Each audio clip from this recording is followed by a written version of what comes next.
Shabbat Shalom, guys. This week we are in Sefer Devarim in Parashat Ki Tetze, an incredible parsha packed with so many mitzvot.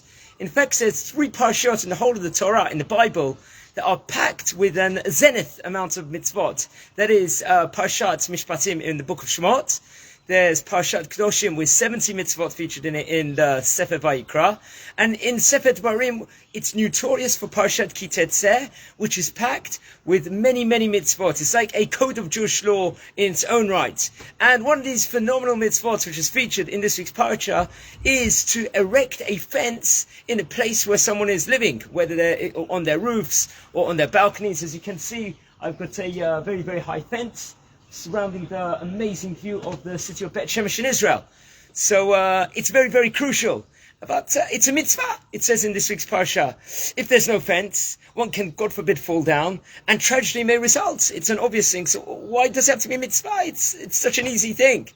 We know that negligence in failing to erect a fence and around one exposed roof is a cause for potentially monetary loss, and it's a criminal activity. So we don't need to necessarily say, why is it a mitzvah straight away? Why do we achieve a positive commandment by keeping it? It's a great thing, obviously, but why?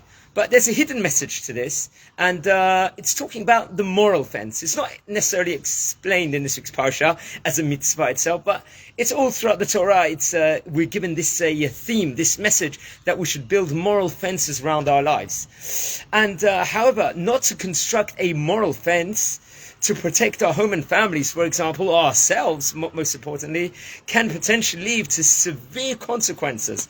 And we see that all throughout life, unfortunately, especially when raising kids. And whatever, a children's guardian or whatever it might be, what do we expose them to at what ages? Do we give them a computer inside to our teenage kids with unlimited internet access, where they, just by the click of a button, they can potentially reach everywhere across the world, whatever it might be, any destination education source which we don't want them to learn, they've got it straight away. Should we put fences on that? For sure we should. And it actually talks about in this week's parsha at the start of it, of the Ben Soreh or Moreh. Who is this? It's called the wayward son, the son that's went off the path, the son that's went to the derech, as they say in Hebrew. And we see this very much can occur. And that's the warning the Torah is giving us, that not just we should build physical fences around our lives, we should build these moral fences. Who do we let our children hang out with? Are they with the bad influences? Should we encourage them, spend money on their education, give them extracurricular activity, or just throw them on the internet wherever they can go? Do we expose them to everything? What do they watch? Nowadays on the internet and on television, you've got access to thousands and thousands of things where 99.9% of the children you give it to, automatically, you know where they're going to choose. Yes, as many, many, many people say, that we've got to give our children the free choice what to do. Let them independently think, which is very, very important. However, when you're giving them access to thousands of different things, where do you think they're going to choose? There's this thing called the Yetzer Hara, unfortunately, which Hashem had created. It's talked all about the Talmud. And they can choose that. It's more desirable. It's more satisfactory straight away. We give it to them on their plates without the fences straight away. It can lead so many times to disaster. And we live in a world nowadays where there's so much confusion going on. We're living in a confused world. Used to be that marriages used to be stable. People used to be confident. Now depression is at the highest level it's ever been.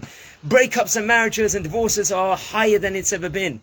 Children are going off the path and doing different things, explorious things. It's at its zenith level at the moment. All this is done because there hasn't been built moral fences around ourselves. We shouldn't be shy to put these fences on ourselves. We shouldn't necessarily shy away from these things. And with these moral fences, this can bring to the best of the people. However, at the same time, it must be stated, when the fence sometimes is too high, that also can take away the independence of the child or the person we are trying to nurture. So there's got to be that happy balance at the same time. And that, at the end, can result in the Ben Soreh or Moreh if we don't use this happy equilibrium, as we may say.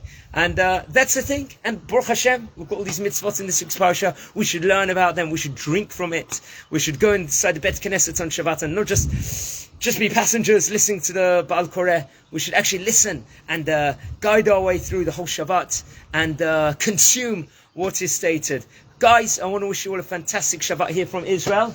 Enjoy the view. Sorry, there's a fence blocking it of the mountains around here. And have a good one, guys. Shabbat Shalom U'Mevorach. Thank you. Bye.